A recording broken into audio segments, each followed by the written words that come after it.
안녕하세요. 저는 평소 사연 열차를 즐겨 듣는 애청자입니다. 평소 사연을 즐겨 들으며 저의 이혼을 떠올리곤 했는데요. 사연을 듣다 보면 정말 별의별 사연들이 다 있더라고요. 어떤 사연은 정말 현실에서 저런 일이 다 있단 말이야? 하며 놀라움을 금치 못하며 듣곤 했는데 생각해보니 제 사연도 참 별의별 사연이더라고요. 저의 이혼 사실을 아는 사람들이 간혹 이혼 사유를 물어오면 성격 차이라고 했었어요. 차마 입 밖으로 꺼내기도 싫을 뿐더러 믿지도 못할 것 같아서요. 그렇게 꼭꼭 숨겨뒀던 이혼 이야기를 오늘 풀어보려고 합니다. 저와 남편은 3년 동안 연애를 하고 자연스럽게 결혼까지 이어진 부부였어요. 남편에겐 형이 있었는데 시숙 역시 결혼을 한 상태였죠. 형님 되는 사람은 시숙과 10살이나 차이 나는 부부였어요. 그렇다 보니 형님은 저보다도 4살이나 어렸고 처음엔 그런 형님에게 형님 소리가 안 나와서 고생했던 기억이 있네요. 하지만 그것도 잠깐이었어요. 입에 붙으니 그 형님 소리도 곧잘 나오고 집안 행사 때 빼곤 마주칠 일도 거의 없어 형님으로 모시는 것에 대해서는 별로 반감 같은 건 없었어요. 그러던 어느 날 퇴근하고 돌아온 남편이 유난히 기분이 좋더라고요. 여보, 오늘 기분 좋아 보인다. 회사에서 좋은 일 있었어? 응? 아니, 들어오는 길에 형한테 연락이 왔는데 우리 집 근처로 이사 온다네. 걸어서 5분 거리 정도에 있는 땡땡 아파트 있잖아. 아, 거기? 그런데 갑자기 이사는 왜? 내년에 기훈이 초등학교 들어가잖아. 학군 때문에 이사한다나 봐. 아, 그렇구나. 어찌됐든 당신은 좋겠네. 틈만 나면 조카 보고 싶다고 노래를 부르더니. 앞으로는 지금보단 자주 볼 수 있겠다. 남편은 기뻐했고 전 대수롭지 않게 생각했어요. 형님네가 이사를 오든 말든 제가 관여할 바도 아니고 저에게 해가 될 것도 아니었으니까요. 그냥 그런가 보다 했어요. 하지만 정말 예상도 못했던 일이 생겨나더라고요. 저는 그 당시 임신 준비를 하기 위해 일을 쉬고 있었어요. 직업 특성상 외근도 많을 뿐더러 무거운 물건을 자주 들어야 하는 일이라 아무래도 임신 준비를 하며 일을 병행하기엔 힘들겠다는 생각이 들었기 때문이었어요. 그렇게 일을 쉬는 와중 형님의 취업 소식이 들려왔고 무리해서 이사를 했다는 걸 잘 알던 터라 잘 된 일이라고 생각했어요. 그런데 어느 날 갑자기 형님에게서 전화가 오는 것이 아니겠어요? 생전 따로 연락도 없었고 왕래도 없던 형님이 대뜸 전화가 오니 의아하긴 했지만 그렇다고 무시할 수도 없었기에 전화를 받게 되었어요. 그것이 충격적인 사건의 시작이라는 건 꿈에도 모르고 말이죠. 동서, 집이에요? 네, 형님. 집인데 왜 그러세요? 아, 그럼 나 부탁 하나만 들어주면 안 될까요? 부탁이요? 네, 사실은 우리 기훈이가 유치원에서 다쳤다고 연락이 왔는데 나도 그렇고 애 아빠도 그렇고 지금 도저히 나갈 수가 없는 상황이라서요. 정말 미안한데 동서가 좀 가주면 안 될까요? 선생님 말씀으로는 얼굴을 다쳤다는데 이야기만 들어서는 어떤지 알 수 없어서요. 아, 네, 알겠어요. 그럼 기훈이 유치원 어딘지 문자로 좀 남겨주세요. 지금 바로 준비해서 가볼게요. 그렇게 전화를 끊은 후 저는 서둘러 옷까지만 챙겨 입고 유치원으로 향했어요. 다른 것도 아닌 아이가 다쳤다고 하니 저도 걱정이 되더라고요. 유치원에 도착하니 조카의 이마에서 피가 살짝 나고 있더라고요. 이야기를 들어보니 친구가 던진 장난감에 이마가 찍혀버렸고 심한 상처는 아닌 듯하지만 피가 나니 일단 연락드린 거라고 하더라고요. 전 일단 알겠다고 말하고 조카를 데리고 병원으로 갔어요. 제가 보기에도 상처가 심하지 않았고 일단 내과를 데리고 가보고 안 되겠다 싶으면 성형외과든 피부과든 가보려고 했죠. 조카의 상처를 꼼꼼히 살펴봐 주신 의사 선생님은 심한 상처는 아니니 안심하라고 말하셨어요. 이 정도로는 굳이 성형외과는 가지 않아도 된다며 아이들의 재생력으로 충분히 나을 수 있는 정도라고 하더라고요. 그저 조카가 좀 놀란 것 같으니 저녁은 부드러운 음식으로 주는 것이 좋겠다고 하고요. 그렇게 병원 진료를 마치고 약국에 들러 유아용 상처 연고를 산 후 집으로 돌아갔어요. 선생님의 말씀대로 조카는 많이 놀랐는지 자꾸 안아달라고 성화였고 전 7살짜리 남자아이를 안아 재우기까지 했어요. 그렇게 겨우 조카를 재우고 저녁을 준비하고 있는데 뒤늦게 형님과 시숙이 아이를 데리러 왔더라고요. 오셨어요? 기훈이 아까부터 자고 있어요. 병원은 다녀왔는데 병원에서 심하지 않다고 연고만 잘 발라주라고 하더라고요. 연고는 여기 있어요. 일반 내과만 갔다가 온 거예요? 성형외과는요? 아무리 심하지 않다고 해도 얼굴인데 성형외과를 갔어야죠. 왜 성형외과는 다녀오지 않았냐며 다짜고짜 따지는 형님을 보는데 참 어이가 없더라고요. 아니, 이럴 땐 고맙다, 미안하다, 오늘 고생이 많았다가 먼저 아닌가요? 제 심정 같았으면 당장이라도 쏘아붙이고 싶은 걸 겨우 참고서 상황을 전해주었죠. 그게 의사 선생님이 상처가 심하지 않다고 굳이 성형외과나 피부과는 가지 않아도 된다고 하더라고요. 애들 재생력이 생각보다 좋아서 이 정도 상처는 충분히 자연 치유가 가능하다고요. 그래서 그냥 집으로 왔어요. 기훈이도 워낙 칭얼거리기도 하고 집에 와서도 많이 놀랐는지 계속 안아달라고 해서 안아재우기도 했고요. 이 정도 설명이면 알아들었겠지 했는데 형님은 제 말을 전혀 알아듣지 못한 눈치더라고요. 아니, 아예 들을 생각이 없는 사람처럼 보이더군요. 제 말이 끝나자마자 개거품을 물고 따지기 시작했으니까요. 아, 몰라. 아무리 그래도 이마가 찍혀서 피까지 났는데 일반 내과가 뭐예요, 일반 내과가. 내가 전화로 그렇게까지 부탁했는데 정말 너무한 거 아니에요? 그래요, 재수씨. 이번 일은 저도 재수씨한테 좀 섭섭하네요. 형님에 이어 시숙까지 저에게 따지고 드는데 정말 억울해서 돌아버리겠더라고요. 이러려고 시간 내서 부탁을 들어준 것이 아닌데 짜증도 나고요. 그래서 전 더는 참지 않기로 했고 한마디 쏘아 붙여주었죠. 아니, 기껏 부탁해서 도와줬더니 고맙다는 말은커녕 이런 식으로 사람 몰아붙이는 거 아니죠. 더는 할 말도 없고 듣고 싶은 말도 없어서 그러는데 이제 돌아가 주실래요? 뭐요? 동서 진짜 너무하네. 지금 사과받아야 할 사람이 누군데? 자기 자식 아니라고 대충 병원이나 데리고 가놓고 내 입에서 고맙다는 말을 기대하는 거예요? 정말 해도 너무하네. 혹시라도 우리 아들 이마에 흉이라도 지는 날엔 동서가 다 책임져야 할 거예요. 알겠어요? 그렇게 흉터가 걱정이면 이러고 있을 시간에 성형외과에 데리고 가면 되지. 왜 엄한 사람한테 책임 전가를 해요? 지금이라도 데리고 가요. 야간 진료하는 데 많다고요. 저의 고함에 두 사람은 조카를 데리고 돌아가 버렸고 남편은 끝까지 아무 말도 없더군요. 정말 너무나도 어이가 없었어요. 시숙은 형님 편을 든다고 바쁜데 남편은 강 건너 불구경하듯 지켜만 보고 있었으니까요. 당신은 왜 아무 말도 안 해? 이럴 땐 내 편을 들어줘야지. 내가 굳이 편 들고 말고 할 게 없던데. 뭐? 혼자서 충분히 잘 싸우는데 내가 왜 나서. 괜히 나까지 나서면 큰 싸움 나지. 이 어이없는 남편의 말을 듣고 있는데 남편과 입씨름할 전이마저 상실되는 기분이더라고요. 길게 말해봤자 제 입만 아플 것 같아 다음부턴 이런 일이 있다면 가만히 있지만 말고 나서달라는 당부와 함께 일단락시켰어요. 그런 일이 있고 난 후 염치라는 게 있는 사람이라면 다시 도움을 청하는 일이 없어야 할 텐데 형님은 염치도 양심도 없는지 줄기차게 연락이 오더라고요. 동서, 오늘 우리 기훈이 좀 데리고 와주면 안 될까요? 동서, 정말 급해서 그러는데 우리 기훈이 좀 잠시 봐주면 안 될까? 등등.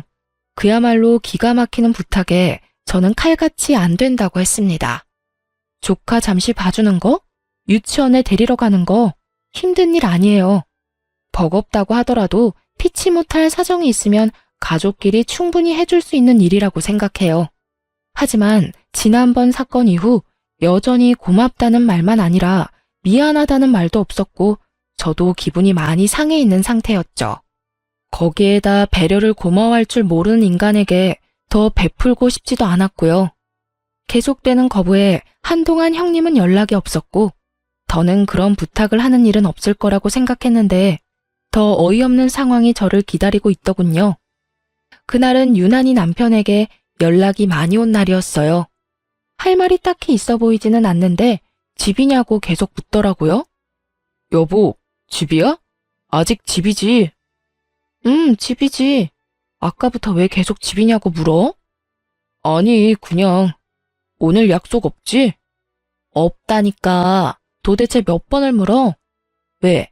무슨 일 있어? 집에 택배 올 거 있어? 아니, 그런 건 아닌데 오늘은 집에 꼭 있어줘. 이런 식으로요. 저는 나갈 곳도 없긴 했지만 혹시나 하는 마음에 집 밖으로 나가지 않고 있었고, 그렇게 집에서 쉬고 있는데 모르는 번호로 전화가 오더라고요.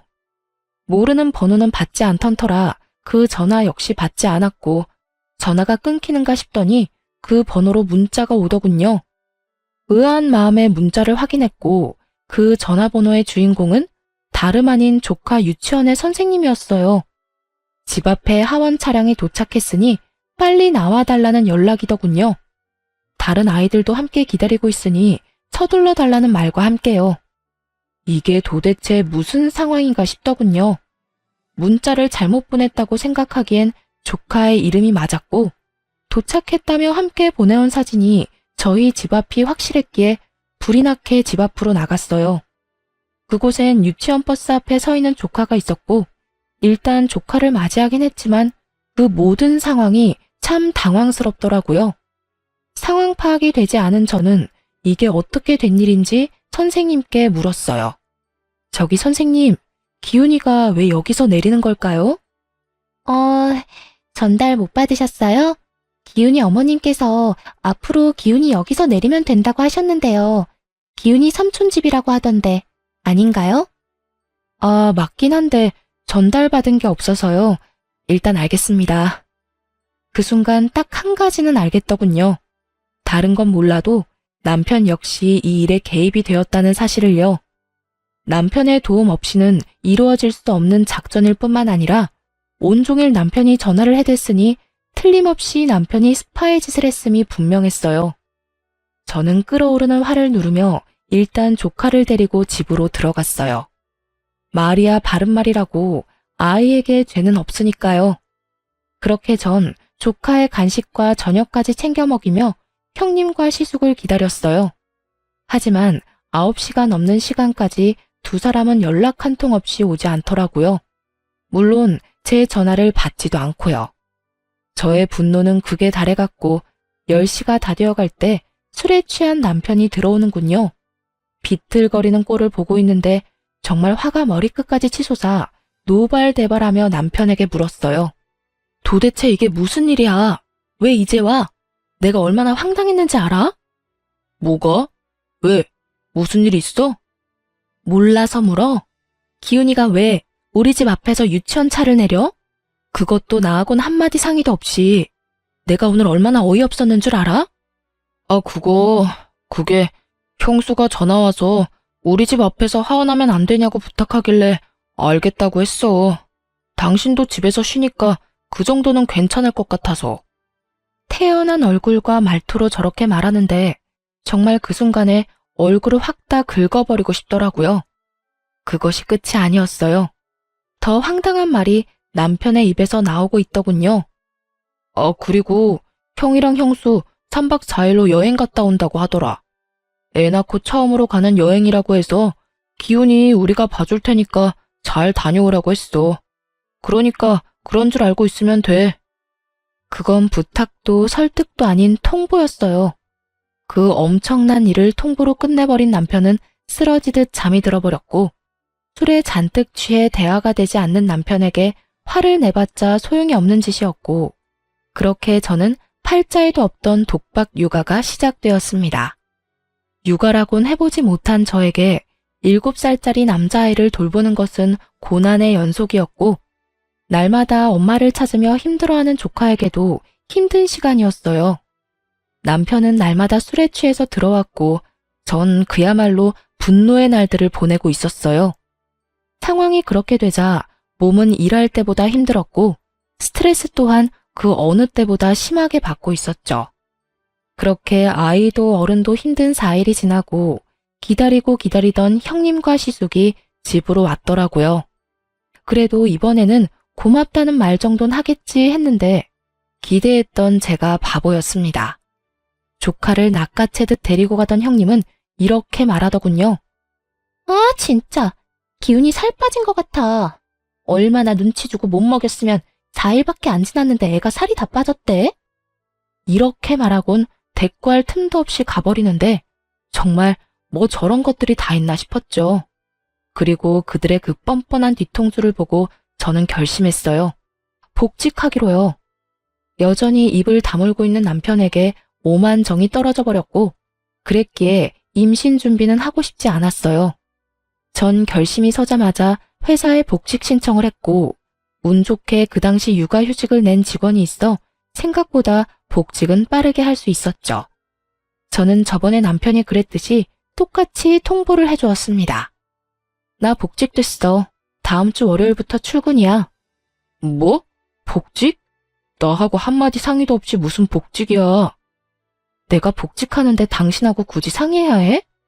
하여튼 난 다음 주 월요일부터 출근이니까 그런 줄 알고 기훈이 케어는 알아서 하라고 전해줘. 정 안 되면 당신이 직접 휴가 내고 돌보든지. 그렇게 전 육아에서 해방됐고 회사 생활을 하며 바쁘게 지냈어요. 조카 문제가 사라지니 남편과 저 사이에 기분 상하는 일도 없었고 점점 관계도 회복되고 있었어요. 일은 힘들어도 정신적인 스트레스가 없으니 집에서 쉴 때보다 몸도 마음도 더 건강해지는 기분이 들며 평화가 다시 찾아왔구나 싶더라고요. 그런데 복직한 지 한 달도 채 되지 않은 어느 날 집으로 시댁 식구들이 몰려왔더군요. 무슨 일인가 싶었더니 성질도 급한 형님은 거두절미하고 본론을 꺼내기 시작했어요. 동서, 피차 바쁜 사람끼리 말 돌리지 않고 본론만 말할게요. 회사 일 힘들 텐데 괜한 고생하지 말고 다시 그만두고 우리 기훈이 좀 다시 봐줘요. 뭐라고요? 우리 기훈이 좀 다시 봐달라고요. 하원하고 몇 시간 봐주면 돼요. 아, 그냥 봐달라는 건 아니고 한 달에 30만 원 줄게요. 완전 거저 아니에요? 고작 몇 시간 보고 30만 원이면. 아, 그러니까 기훈이 하원시키고 형님네 퇴근할 때까지 데리고 있으면 30만 원을 주겠다. 이 말이죠? 저는 너무 황당해 제가 들은 말이 잘못된 것이 아닌지 다시 물었고 형님은 제 눈치를 한번 살피더니 더 황당한 말을 하더라고요. 아, 30만 원이 작아서 그래요? 그래요. 그럼 50만 원. 그 이상은 안 돼요. 우리 기훈이 이제 다 커서 딱히 신경 쓸 일도 없고 그저 하원만 해주고 간식 챙겨주는 게 다예요. 혹시나 우리가 늦어지면 저녁도 좀 챙겨주고요. 어때요? 간단하지 않아요? 진짜 별 미친 소리를 다 듣는구나 싶더라고요. 돈도 던이었지만 부탁하는 말투가 아니라 명령조라 제 기분은 곱절로 더 상해버렸고 이런 문제는 직구가 답이라는 생각에 확실하게 제 뜻을 전했어요. 50만 원이요? 50만 원 받고 애볼 바엔 그냥 회사 다니죠. 제가 지금 월급이 200 정도는 넘는데 이만큼 줄 수 있어요? 월급만큼 준다고 하면 생각은 해볼게요. 아, 상여금, 퇴직금도 물론 챙겨줘야 하는 건 알고 있죠? 저는 형님을 똑바로 보며 말했고 그런 제 말에 형님이 뭐라고 대꾸할 틈도 없이 시모가 노발대발하며 나서더군요. 너 진짜 돈독이라도 올랐니? 가족끼리 그냥 도와주지는 못할 망정 지금 받는 돈만큼 내놓으란 말이 나와? 나 같으면 50만 원 받고 기훈이 3-4시간 봐달라고 하면 2팔 벌려 봐줄 거다. 그건 뭐가 힘들다고 그리 야속하게 굴어? 그렇게 좋은 제안이라고 생각하시면 어머님이 봐주시면 되겠네요. 뭐라고? 조금 전에 그러셨잖아요. 어머님 같으면 2팔 벌려 봐준다고. 그러니까 저한테 이러지 말고 어머님이 형님네 가서 기훈이 봐주면 되겠네요. 2팔까지 벌려 환영한다던 시모는 제 말에 혹여나 자신에게 불똥이라도 튈까 겁이 났는지 딴청을 피우기 시작했고 상황이 마음대로 흘러가지 않자 초조해진 형님은 어린아이처럼 떼를 쓰기 시작하더군요. 아, 그러지 말고 좀 봐줘요. 50만 원 준다니까요. 그리고 솔직히 말해서 회사에 다니는 것보다 애 잠시 맡아주는 게 더 편하잖아요. 이보다 더 쉽게 돈 벌 수 있는 방법이 어디 있다고 그래요? 그렇게 쉬우면 형님이 회사 그만두고 애나 봐요. 자기 자식 자기가 알아서 해야지. 왜 애먼 사람 잡고 때를 써요? 이렇게 말한 저는 이 상황을 끝내기 위해 남편에게 눈치를 줬고 저의 눈빛을 읽은 남편이 그제야 급하게 중재를 나서기 시작했어요. 그만들 좀 해요. 이러다 진짜 큰 싸움 나겠어. 형수도 상황이 곤란한 건 알겠는데 아무래도 이번 부탁은 들어주기 힘들 것 같아요. 이 사람 복직한 지도 얼마 안 됐고 무엇보다 이 사람이 이렇게나 싫어하잖아요. 그러니까 다른 방법을 찾아보기로 하고 오늘은 이만 다들 돌아가 주세요. 다음에 다시 이야기하는 게 좋을 것 같네요. 남편은 꽤 단호하게 말하며 시댁 식구들을 내쫓다시피 하며 보내버렸고 이젠 더는 분란이 일어나는 일은 없겠지 했습니다. 이렇게까지 했는데 더는 조카 이야기를 저에게 꺼낼 리가 없을 테고 조카 일만 아니라면 형님네와 부딪히는 일은 없을 거라 생각했으니까요. 하지만 그건 저의 크나큰 착각이었고 조카 일보다 더 경악스러운 일이 저에게 일어나고야 말았어요. 그날은 다름 아닌 친정엄마의 생신이었고 늘 그랬듯이 남편과 함께 엄마를 만나기 위해 집을 나서려는 순간이었어요. 그런데 남편에게 전화가 한 통 오더라고요. 왜? 무슨 일 있어? 그게 회사에 급한 일이 생겨서 지금 가봐야 할 것 같아. 어떡하지? 어떡하긴 하는 수 없지. 얼른 가봐. 미안해. 장모님께도 죄송하다고 전해주고. 그렇게 남편은 떠나버리고 섭섭한 마음이 들긴 했지만 남편의 얼굴이 심상치 않기도 했고 무엇보다 회사 일이 그렇다는데 제가 뭐라고 하겠어요? 가라고 하는 수밖에요. 사정을 전해들은 엄마는 괜찮다며 별 수 없다고는 하셨지만 내심 섭섭해 보여 제 마음이 좋지 않더라고요. 아빠는 돌아가셨고 저는 외동이었던 터라 남편이 있고 없고의 차이가 컸거든요. 그렇게 식사가 끝나고 엄마가 소화되지 않는다며 걷고 싶다고 했고 전 남편과 함께 갔던 유명한 산책공원이 떠올라 그곳으로 엄마를 모시고 갔어요. 산책로도 잘 돼 있고 풍경도 좋아서 모시고 간 것이었죠. 한참 그렇게 걷고 있는데 어디선가 익숙한 목소리가 들려왔고 뒤를 돌아보니 그곳엔 남편과 형님, 조카가 웃으며 함께 있더군요. 모르는 사람이 본다면 행복한 가족의 모습 그 자체였어요. 제가 발견한 남편을 엄마가 발견하지 못했을 리 없었고 엄마는 제 눈치를 살피더니 이야기를 나눠보라고 하며 먼저 집으로 가겠다고 하더군요. 그렇게 엄마가 먼저 떠나고 그런 엄마의 모습에서 더 큰 분노를 느낀 전 남편에게 다가갔어요. 당신 여기서 뭐해? 이게 급한 일이야? 여기가 회사냐고. 저는 분노로 목소리마저 떨려왔고 그런 저를 발견한 남편의 얼굴이 사색이 되어버리더군요. 그리고 그 입에서 나온 말들은 정말이지 가관이었어요. 아니 그게 사실은 오늘 기훈이가 산책이 꼭 가고 싶다고 나가서 좀 놀고 싶다고 했다는데 형은 어제 늦게까지 회식해서 아직 자고 있다고 해서 형수가 혼자 기훈이를 어떻게 감당해. 그래도 남자 한 명 있어야 사내 녀석을 감당하지. 그래서 당신한텐 미안하지만 기훈이랑 시간 보내게 됐어. 미안해 정말. 전 정말 어이가 없더라고요.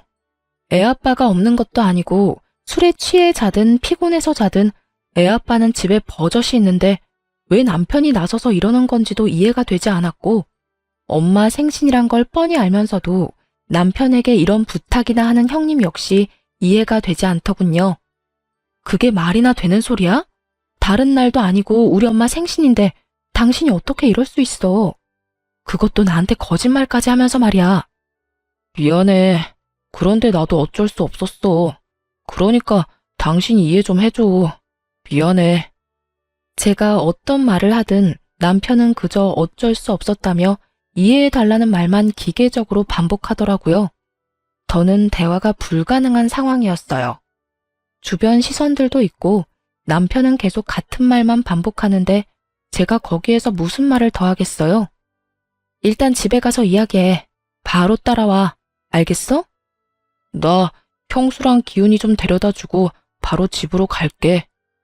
마지막까지 정말 기가 막히더군요. 그 순간 정말 이혼하자는 말이 입가에 맴돌았지만 일단 알겠다고 하고 차로 먼저 돌아왔어요.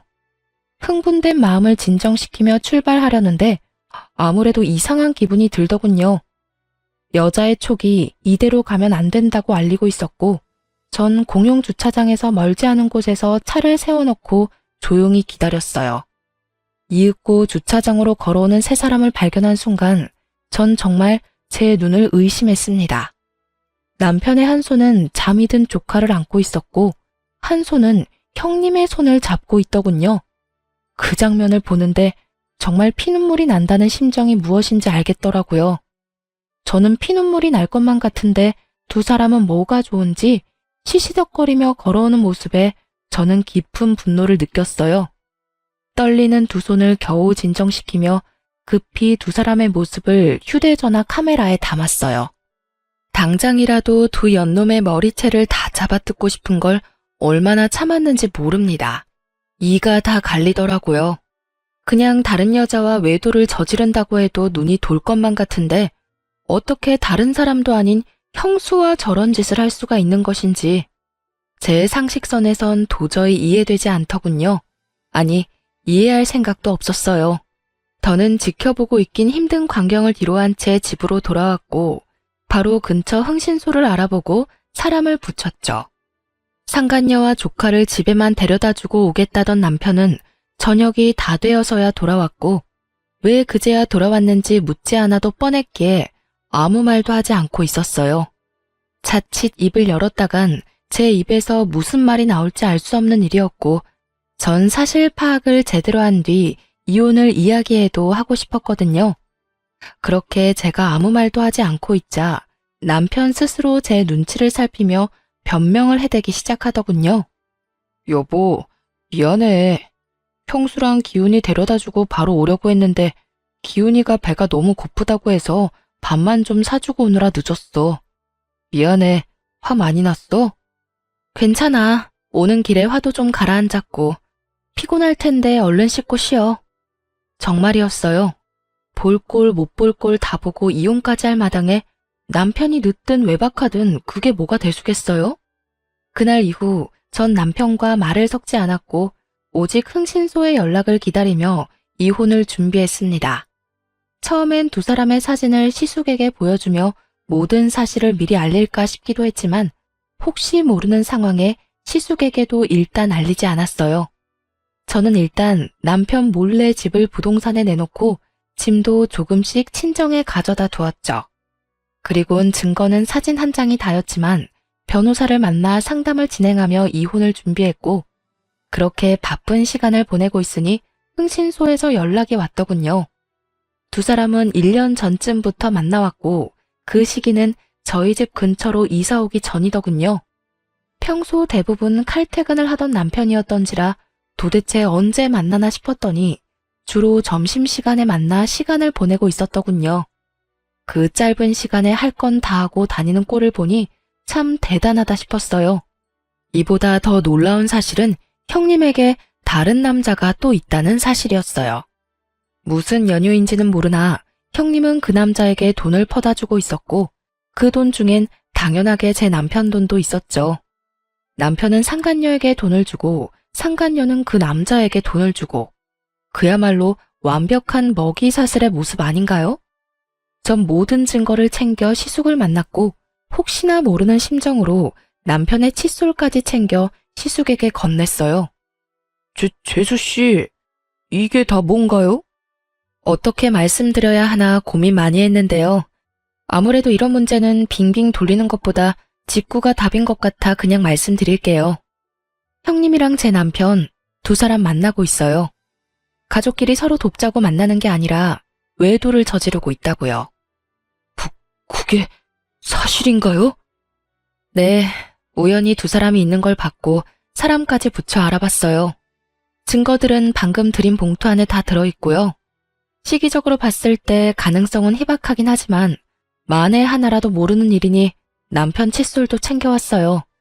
이거 가지고 유전자 검사해보세요. 아주버님도 해보시고요. 아무래도 기훈이 아주버님 아들 아닌 것 같거든요. 시숙은 처음에 충격에 빠진 듯 하더니 이내 저에게 조금만 기다려달라고 하더라고요. 유전자 검사 결과가 나오면 그때 한 번에 다 터트리자고 했고 저 역시 그 의견에 동의했어요. 그렇게 시숙과 전 유전자 검사 결과를 기다렸죠. 그 결과는 정말 참담했어요. 유전자 검사 결과 시숙도 남편도 조카의 친부가 아니었습니다. 친부는 따로 있던 것이었고 발칙한 형님은 이 사실을 감쪽같이 숨기고 있었던 것이죠. 결과지를 받아든 시숙은 동생 역시 친부가 아니라는 사실에 안도하면서도 그 사실에 안도하는 자기 자신이 한심한지 허탈한 웃음을 보이더라고요. 저 역시 마찬가지였어요. 그래도 한때나마 사랑했던 인간이 그 정도 쓰레기는 아니라는 사실이 안심되었고 그 안심하는 저 자신이 죽도록 한심하더군요. 그러면서 한편으로 형님이 참 대단하다는 생각이 들더군요. 핏줄까지 속이며 남편을 농락하며 사는 것도 모자라 그런 남편의 동생까지 유혹해 외도를 저지르며 돈까지 빼내고 있었으니 참 대단한 여자 아닌가요? 그렇게 한참 저희는 말이 없었고 이내 시숙은 굳은 표정으로 모든 식구를 시댁으로 불러 모아 남편과 형님의 관계를 밝혔습니다. 아버지, 어머니, 이 녀석이랑 제 집사람 알고 보니 몰래 만나고 있더라고요. 네, 지금 설마 하며 생각하시는 그런 관계 맞아요. 두 사람 외도를 저지르고 있었어요. 뭐? 이게 다 무슨 소리야? 너 지금 꿈꾸니? 악몽 꿨어? 꿈이 아니라 현실이에요, 어머니. 갑자기 애 핑계 대면서 이사를 하자고 그렇게 조르더니 다 이유가 있었더라고요. 알아보니 두 사람 그쯤부터 만나기 시작했고 갈 때까지 간 관계였어요. 그게 사실이야? 그 말이 모두 사실인 거야? 시무는 남편과 상간녀를 향해 물었고 두 사람은 고개를 숙인 채 아무 말도 못하더군요. 그런 상황을 지켜보던 전 증거를 시모에게 주며 말했어요. 어머님, 사실이에요. 제가 우연히 두 사람이 외도를 저지르는 광경을 목격했어요. 증거는 여기 있고 아주버님 말처럼 하루 이틀 만난 충동적이고 가벼운 사이는 아니더라고요. 지금 그 말들을 우리더러 믿으란 말이야? 이 무슨 말도 안 되는... 증거까지 들이밀며 사실을 밝히자 남편과 상간녀의 얼굴이 새파랗게 질려갔고 무슨 말도 안 되는 소리냐고 하던 시모는 증거를 살펴보더니 누가 말릴 새도 없이 상간녀의 머리채를 잡고 휘둘러 버리더군요. 이 인연이 감히 네가 우리 가족을 농락해? 내 아들들을 네가 뭔데 가지고 놀아? 이 버러지 같은 년이 감히... 어머님, 제 말 좀 들어봐 주세요. 아니에요. 아니라고요. 아니긴 뭐가 아니야. 이렇게 버젓이 증거가 있는데 네가 다른 사람도 아니고 내 아들 둘을 농락해? 이 더러운 년 언제까지 속이려고 했어? 언제까지 속일 수 있을 거라 생각했어? 다 오해예요. 다 오해라고요. 뭐? 오해? 넌 눈이 없어? 이렇게나 증거가 명백한데 오해? 내 인연 오늘이 네 제삿날이다. 형님은 소리를 지르며 시모에게 당하고 있었고 그런 모습을 지켜보던 남편이 시모를 저지하고 나서더니 그래도 자기 내연녀라고 온몸으로 보호하고 나서더군요. 어머니, 이 사람한테 그러지 마세요. 제가 먼저 좋아했어요. 제가 먼저 만나고 싶다고 했다고요. 어쩌면 그 입에서 나오는 한마디 한마디가 그리도 주옥 같은지 그 눈물겨운 사랑을 응원해주고 싶은 심정이더군요. 그런 남편을 바라보는 저와 시숙은 그저 어이가 없었고 그 뒤로 흘러나오는 남편의 말은 더욱 주옥 같았습니다. 난 가족들하고 연을 끊는 한이 있어도 이 사람이랑 같이 살 거야. 나 이 사람 많이 사랑해. 이 사람 없으면 나 못 산다고. 그러니까 집에서 내쫓든 말든 알아서 하세요. 난 무슨 일이 있어도 이 사람이랑 같이 살 거야. 미친 소리를 하는 남편의 뺨을 시숙이 보란 듯이 날려버렸어요. 네가 어떻게 나한테 이럴 수가 있어? 잘못했다고 싹싹 빌지는 못할 망정. 뭐? 사랑? 같이 살고 싶어? 네가 어떻게 나한테 이럴 수가 있어? 가족보다 여자다. 이거야, 지금? 형, 미안해. 그런데 나 진짜 저 사람 사랑해. 나도 이러면 안 되는 걸 잘 알면서도 어쩔 수가 없었어. 미안, 형. 기훈이는 내가 잘 키울게. 미안해, 정말. 파렴치한 남편의 언행에 시모는 바닥을 내리치며 대성통곡을 하기 시작했고, 시부는 말없이 남편과 상간녀를 노려봤어요. 시숙과 저 역시 말이 없었고, 그 무거운 정막을 깬 건 다름 아닌 형님이었어요. 자신이 계획한 미래에 남편은 없었던 건지 자신의 앞을 막은 남편을 밀치곤 이렇게 말하더군요. 그게 도대체 무슨 말이야? 누가 너랑 산대? 우린 그냥 만난 것뿐이야. 난 너랑 살 생각 전혀 없다고. 뭐? 자기야, 지금 그게 무슨 말이야. 나 사랑한다고 했잖아. 언젠가는 나랑 살 거라며. 그 말들 다 거짓말이었어? 내가 언제 그런 말을 했어? 난 그런 말 한 적 없어. 당신 지금 가족들 시선 때문에 그래? 그런 거라면 걱정하지 마. 내가 다 알아서 할 테니까. 그러니까 이제 우리 행복하게 잘 살자. 응? 난 너랑 살 생각 없다니까. 이거 왜 이래? 이거 나. 남편은 끝까지 형님의 손을 붙잡고 매달렸지만 그런 남편의 손을 뿌리친 형님이 시숙의 앞에 무릎을 꿇고 앉아 빌기 시작하더라고요. 사랑과 전쟁 같은 막장 드라마가 다른 곳도 아닌 제 눈앞에서 펼쳐지고 있더군요. 여보, 정말 아니야. 당신이 생각하는 그런 관계 아니라고. 물론 몇 번 따로 만난 적은 있었어. 그런데 그런 관계는 정말 아니야. 나 좀 믿어줘. 나 당신 사랑하는 거 당신이 더 잘 알잖아. 손이 발이 되게 비는 상간녀의 머릿속이 훤히 보이더라고요. 남편과 제가 사는 집은 제 명의의 집이었고 그간 남편놈은 버는 족족 생활비를 제외한 모든 돈을 저 상간녀에게 다 가져다 주었으니 그 통장 사정이야 뻔한 일이었어요. 이 모든 사정을 누구보다 훤히 꿰뚫고 있는 상간녀는 자신에게 매달리는 남편은 뿌리치고 시숙에게 매달리기 시작한 것이었어요. 시숙 역시 이런 상황을 모를 리 없었고 조소를 띄우며 이렇게 말하더군요. 네가 이렇게 빌어도 난 너 같은 여자랑 살 생각 없어. 무조건 이혼할 거니까 그런 줄 알고 네 애 아빠한테나 가서 잘 살아. 가족끼리 오손도손 살면 되겠네. 새파랗게 질렸던 상간녀의 얼굴은 시숙의 2차 폭로로 인해 사색이 되어버렸고 반사적으로 시치미를 떼기 시작하더군요. 그게 무슨 말이야? 애 아빠라니. 우리 기훈이 아빠는 당신이잖아. 시숙은 끝까지 시치미를 떼는 상간녀를 향해 가슴 주머니에 묻어두었던 유전자 검사지를 던져버리며 말했어요. 다 알고 있어. 다 알고 있다고. 너 진짜 소름 끼친다. 어떻게 이런 걸 속여? 네가 사람이야? 날 속인 것도 모자라 그 남자한테 돈도 갖다 바치고 있더라. 네가 저 자식이랑 그렇고 그런 사이란 것도 알아냈는데 내가 이건 모를 거라 생각했어? 여보, 내가 그 남자한테 돈을 준 건 맞는데 그건 다 그 남자가 계속 협박을 해서 그런 거야.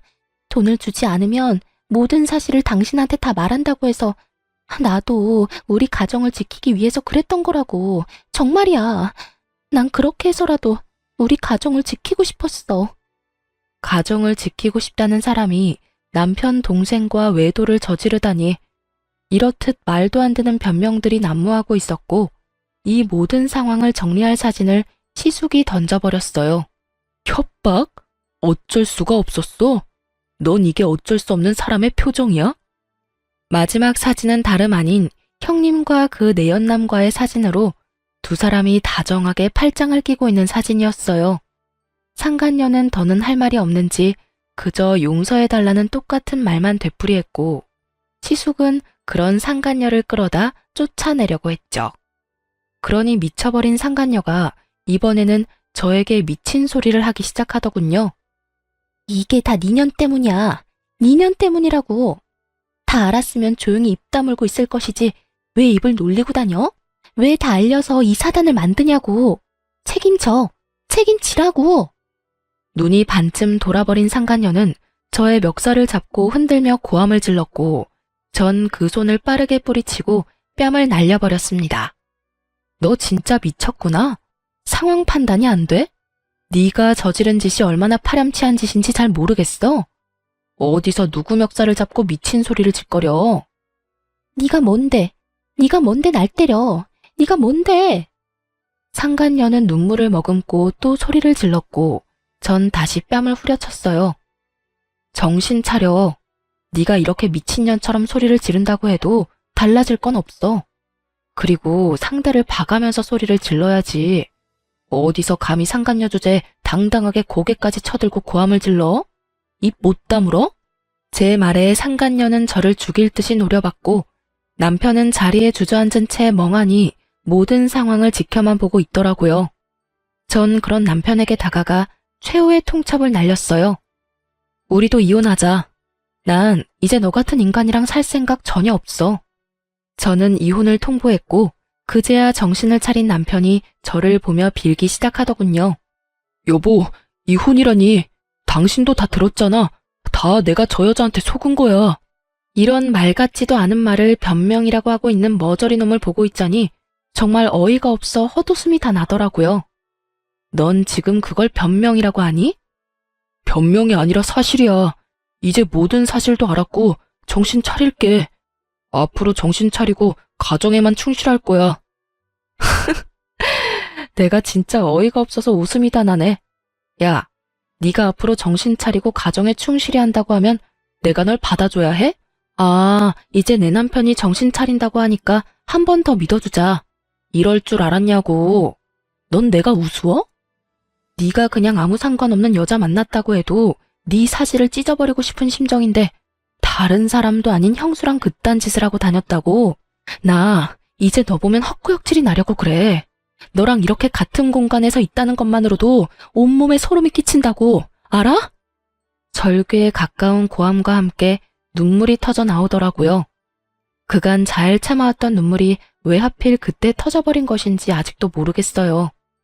아마 그간 남편과 했던 세월이 떠오르며 이렇게까지 최악의 상황을 만든 남편도 아무것도 몰랐던 저도 원망스러웠던 것 같아요. 제가 어깨를 들썩이며 울자 남편이 다시 용서를 구하기 시작하더군요. 여보, 내가 진짜 잘못했어. 내가 앞으로 정말 잘할 테니까 한 번만 용서해줘. 이번만 눈 딱 감고 넘어가주면 내가 평생 갚으면서 살게. 내가 정말 당신만 사랑하면서 살게. 일을 이따위로 만들어 놓고 용서해달라고? 내가 머리에 총 맞았어? 내가 그렇게 만만해? 당신 같으면 용서가 될 것 같아? 미안해. 정말 미안해. 그런데 나 진짜 반성하고 있어. 이것만큼은 진심이야, 여보. 더는 들을 말도 하고 싶었던 말도 없었던 저는 최후의 통첩을 날렸죠. 다 필요 없고 짐이나 빼. 이혼하는 마당에 같이 살 필요는 없잖아? 혹시나 짐 핑계 대면서 집 들락날락할 생각은 하지도 마. 집 곧 나갈 예정이거든. 그러니까 당장 짐부터 빼. 이렇게 말한 저는 시댁에서 나와버렸고 소송을 진행했어요. 그렇게 이혼만은 안 된다던 남편은 상간녀와 합심해 어떻게 해서든 위자료를 덜 주기 위해 부단히도 애썼지만 소용없는 짓이었죠. 입이 떡 벌어질 만한 사건이었으니까요. 시간이 오래 걸리긴 했지만 어찌되었든 전 이혼을 했고 위자료 역시 만족할 만큼 받을 수 있었습니다. 이혼하고 난 후 이런저런 일로 바쁘게 사는 와중에 두 사람의 소식이 들려오더군요. 상간녀에게 속았다던 전 남편은 시댁에서 쫓겨나자마자 시숙에게 이혼당한 상간녀와 살림을 차렸다고 하더군요. 이혼 소송 당시 둘이 붙어있던 꼴을 봤던 터라 놀랍지도 않더군요. 똑같은 것들끼리 잘 먹고 잘 살아라 싶었는데 그것도 잠시더라고요. 뒤이어서 들리는 소식엔 상간녀가 도망을 갔다고 하더군요. 함께 살면서 전 남편을 꼬드겨 빚까지 내게 만들었고 그 돈을 홀라당 다 들고 도망을 가버렸다네요. 전 남편은 당연한 수순으로 빚쟁이가 되어버렸고요. 도망간 여자를 경찰에 신고까지 한 전 남편은 깊은 상심에 빠졌는지 회사도 가지 않고 폐인이 되었다고 하더군요. 한 명은 빚쟁이 폐인, 한 명은 애까지 데리고 도망치는 신세. 참 어울리는 결말이라고 생각했네요. 그렇게 전 그 소식을 마지막으로 그 경악스럽던 일들에서 벗어날 수 있었습니다. 다행스럽게 전 남편은 마지막 염치라는 것은 있는지 저를 찾아오거나 하는 일은 없었어요. 그 후 전 회사에 다니며 그저 평범하게 지내고 있어요. 평일엔 일하고 주말엔 취미 생활을 하면서요. 워낙 이혼 사유가 충격적이라 앞으로 결혼 생각은 없네요. 제가 이런 의견을 말하면 주변에서 사람 일은 모르는 거라며 하곤 하는데요. 전 아직까진 사람에 대한 믿음 자체가 사라진 상태라 이런 상태에서 누굴 만난다는 게 저뿐 아니라 상대방한테도 좋은 선택은 아닌 것 같거든요. 그래서 결혼뿐 아니라 연애 생각도 없는 상태입니다. 요즘에 전 일과 취미 생활에 몰두하고 있어요. 요즘에 새로 생긴 취미는 등산인데요. 혼자 산을 타도 이상하지 않기도 하고 정상까지 다다르고 나면 그 성취감이라는 게 정말 말도 못하게 높더라고요. 그래서 요즘엔 쉬는 날이면 산을 타며 좋은 공기 마시고 오네요. 이렇게 보니 저한테 참 많은 일이 있었네요. 앞으로는 저의 삶에 집중하는 그런 인생을 살아보려고 합니다. 저의 긴 사연 들어주신 여러분, 감사합니다. 좋은 하루 보내세요.